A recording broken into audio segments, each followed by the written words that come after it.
think I feel bad. You do? No! Let's go! Ladies and gentlemen, a little ridiculous. Good boy. Play all the hits. Let's Toronto Maple Leafs. Let me finish. How am I supposed to go to bed after watching that? I'm quite hyped. With you wherever you are, welcome to LFR. Hey man, I think you got him. You want what he's having? No. That's what I thought. Justice for Gotham. Leafs win 7-1 over the New Jersey Devils. I just want to go back in time. I just want to go tell like early 2000 Steve, like 2001 Steve, that it's all right. It was possible to score 7 goals against the New Jersey Devils. It's possible to score 1. It is not possible to keep Iggy up long enough for victory puppies, by the way. Man, what do you do? What do you do about this game to talk about it? We talked about it yesterday. The Leafs with a big comeback, you know. Hooray, they were down 4-2, they won 6-4. We talked about what the Leafs did well, because they did things well. We talked about what the Devils didn't do well, because they did a bunch of things not well. The theme of the past month has been overcoming deficits. That was the theme of January anyway. Leafs got a bunch of leads, blew a bunch of them, won some, lost some, still blew a bunch of leads. Then they end the month by, ooh, the other team has a lead, that's not good. And then yes, it is, because they fought back. 2 minutes, 13 seconds in, Pierre Engvall behind the net. He can see over it because he's a giraffe. Passes it to Jason Spezza in front, lethal shot, and he scores in his second straight game. Leafs up 1-0 early. Uh-oh, Leafs with the lead. 8.5 minutes in, Mitch Marner feeds Austin Matthews in front, way uncovered. You shouldn't do that with Austin Matthews. Snipes, and the Leafs are up by 2. Oh no! About 30 seconds later, Ilya Mikheyev playing the role of Mitch Marner on this one, and David Kampf playing the role of Austin Matthews. You know exactly what you expect. Kampf snipes it, and the Leafs are up 3-0. Oh boy. Here we go. Okay, who's it gonna be? Who we got? We got a little Jesper Bratt? Andreas Johnson, apparently? Dude, he was Johnson on the Marlies, became Johnson on the Leafs, and now he's Johnson again. And to cap it all off, why not a hat trick from Damon Severson, huh? Who doesn't like a little redemption story? No. What the Leafs did to the New Jersey Devils in this game was like, you know the Batman TikTok? And no goal embodied the justice for Gotham style the Leafs were playing with tonight more than the 4th goal. The Devils trying to take the, when do I take this off? The Devils trying to take the puck off of Matthews and Bunting along the boards was like wrestling with your dad. Except he let you win a bunch of times and now he's sick of it and he wants to teach you a lesson. Humility, losing with grace, all of that. Matthews behind the net, just give me that! He throws it in front of Mitch Marner. Devils form a prayer circle around him that looks suspiciously like a pentagram as if to exorcise their own demons. But the Dark Knight's goal streak grows to 7. How did he do that for 3 films? That was just after the first. Listen, 2 goal leads, we get a little skittish. 3 goal leads, we're like, a little bit of trauma there. 4 goal leads, okay, we're feeling okay. Bunting gets one in the second period. Again, the Devils just shambolic in their own end. Mitch Marner with the assist, his 3rd point of the game. Leafs up 5-0. Simmons with the setup. Engvall with the snipe. He scores, and the Leafs are up 6-0. Early in the 3rd, Jack Hughes with a very good shot ruins the shutout bid for Jack Campbell. But barely 2 minutes later, once again, it's justice for Gotham! This is horrifying. The Devils give the puck away. Matthews with the screen in front. It's not even Gillies, who I haven't even mentioned yet in this video. It's Schmid again. Severson is adjusting his visor. It's a nightmare back there. Marner scores his 2nd of the game with a shot that wouldn't even get a speeding ticket in a school zone. The Leafs up 7-1. Just in case you had a glimmer, just a little glimmer of hope. No. Throw that in the garbage. Put it, there's the recycling and compost and the hope section, and you put it in there. And the Leafs win. I mean, there were so many awful moments for the Devils. That ridiculous Campbell save, I think it was in the 2nd. That's when you're not even getting on the highlights. Well, I mean, you're getting on the not for nothing nice. And the reason I zoomed through the game is, I mean, there's no story structure. There was no like there was no good then bad then good or bad then good then bad. There was no story. It's the Leafs started to win very early and continued doing it to the point of like it was nauseating. Leafs v good, Devils v bad. And the Leafs won their final game before the All-Star break. So I zoomed through it because this is the final game before the All-Star break. We're at basically the halfway point of the season. Let's get some extra questions in today. I do like this one. Same question I asked after last night. What do you have for Devils fans if you were us? How did you get through the Randy Carlyle era for the Leafs? All right, so here's the bad part. you're not even in the Randy Carlyle era for the Leafs. Randy Carlyle consistently had a goalie. And it's kind of not fair because the Devils do have goalies. They have a tandem of Blackwood and Bernier, which that's a pretty good tandem. Neither of them are here at the moment. You got Schmid and Gillies, who are... It's not fair. Also, with the Carlisle Leafs, they tried to stuff the lineup full of wily vets who have seen other situations. The Devils just do not have that, especially up front. Their big addition from the offseason was to improve their defense. That was Dougie Hamilton. He's on IR, and man, outside of him, they're shocking. They're shocking. Oh boy. I don't know how you evaluate this sort of situation. I think you take it at face value. I really do. They're not getting a save, which that's unusual, right? We can maybe chalk that up to bad luck. Like, you can't even say they drafted poorly. You know, they haven't had a chance to develop any of these guys. They're supposed to be playing behind... Who are you? They're supposed to be playing behind Bernier and Blackwood. But the D in front of them, it's a non-option at the NHL level. It's terrible. I mean, the Devils seem to be having confidence issues, and there's a little bit of that, oh, here we go again, every time the puck goes in, but, like, they're not even trying. They're not even trying. If you know your goalie is struggling, or you're struggling to get a save, you'd think they'd play better than that in front of them. So, I don't know what to tell you. I kind of wonder if bigger changes are in order for the Devils, because it feels like every offseason they make some sort of major move, and it has led to nothing. And even though, oh yeah, they got injuries. Everyone's got injuries, man. Your depth is getting tested, and you're finding out it sucks. I know Jack had a fantastic game, but you can tell he still isn't confident because every time a puck hits his body, he immediately looks behind him. Hopefully tonight helps his confidence. I think you're overreading that a little bit. I think I know the exact save you're talking about, and it was from the third period, and he sort of pinched it under his glove hand and looked behind him.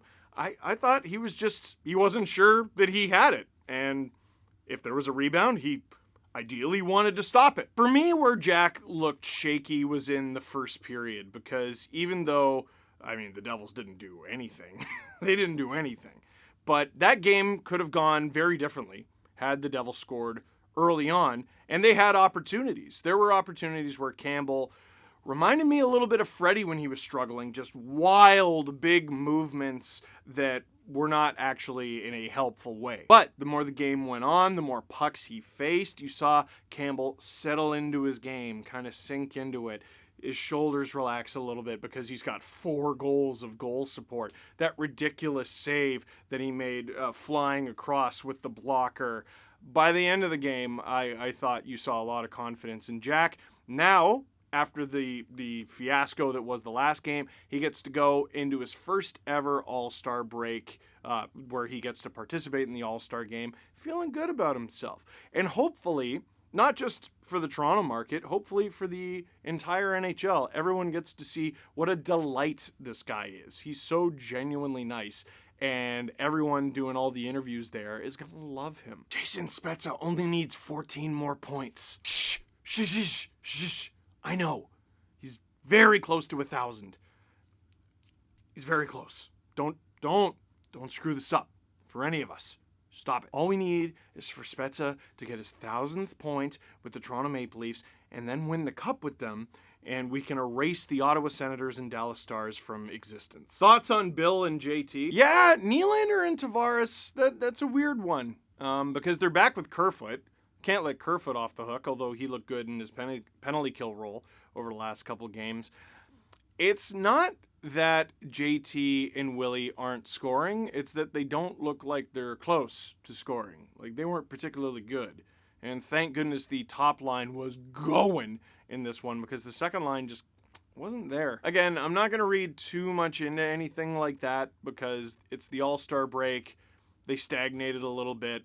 They're going to get a week off. They're going to come back. And then we'll see how they do. First game back is against Carolina. We'll need the second line to score. Very complete effort. And do you see Marner hitting 30 goals this year? I thought it was a pretty complete effort. I mean, they won 7-1. Doesn't get more complete than that. I tell you what, A conversation we've been having on the podcast recently, comes up every couple episodes. What went wrong against Montreal? Well, the top line got caved in. The top line looks dominant. I got a question. Is it the best line in the league? Calm down. It's not the best line in the league. It is an incredibly good line, though. And it's dominant not just because the puck is going in. It's dominant because they're dogged. Bunting isn't the only guy working hard on this line. He's not the designated worker bee. Marner is a nightmare out there on the ice for the opposing team's defense. Consistently every game over this goal streak, and Matthews is too. And the thing about Matthews that a lot of people don't realize until he plays a shift like a bunch of the ones he had against the Devils, dude's 6'3", like 220. So will Marner hit 30 goals this year? I think it would do a lot for his confidence just to have that 3. You know what I mean? He's consistently scored at roughly a 25 goal pace. 3 though. Number starts with a 3. I think that would do big things for him. Do you feel bad for the Devils? No, I feel bad for their fans. You know what? Like, the Leafs and a lot of the Canadian teams look miserable that they can't play in front of their fans. And the Devils do get to play in front of their fans, and they're getting booed. And I don't really feel bad for them because they're booable. It's not that they lost 7-1, it's that they were shocking. Like, that's a really bad effort. It's hard to feel bad for them. I feel bad for Gillies and Schmid. The rest of the team needs to figure it out because their paychecks still come whenever they're due. Do the tough questions start now, Steve? Oh, yes, they do. Well, not right now. Right now, the questions are, should I order pizza on Friday to watch the NHL skills competition? What am I going to do for the All-Star game? Is that going to be a big old bunch of fun? Will I ever stream Red Dead Redemption 2 on the SDPN Twitch?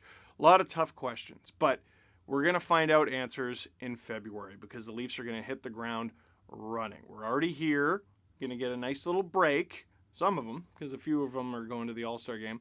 But as of February 7th, they're on the clock. We're about to learn a lot about this team because they're going to play more games than basically anybody. Last one.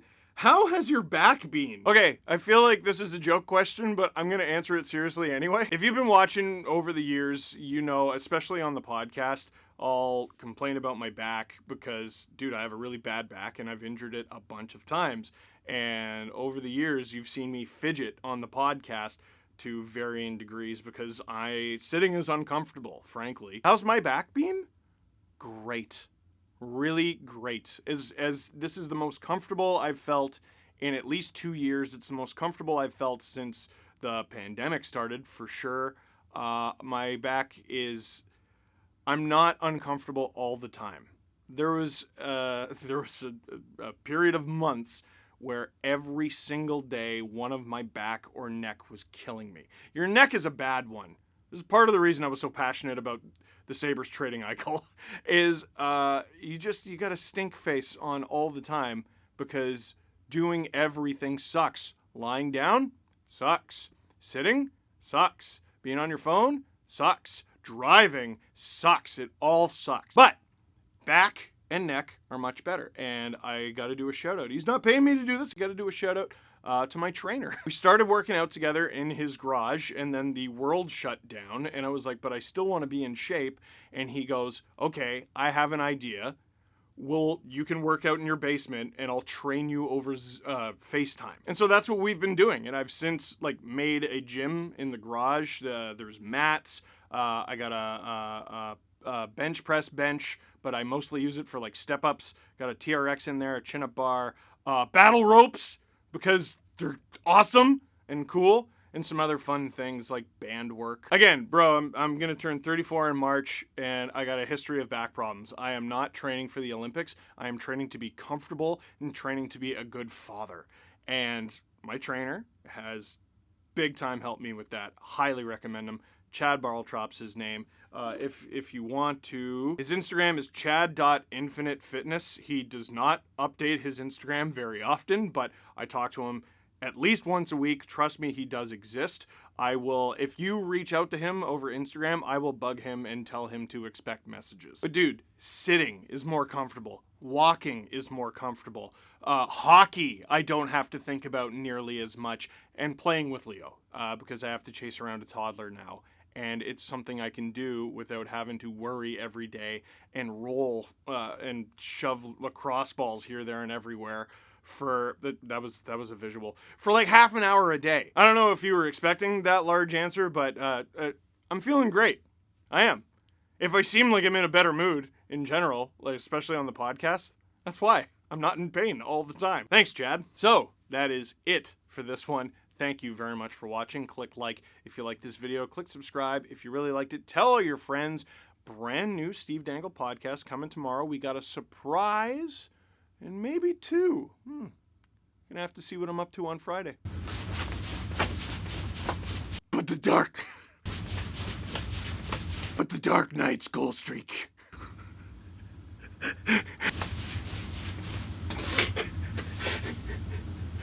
But the Dark Knight's gold. Justice for Gotham!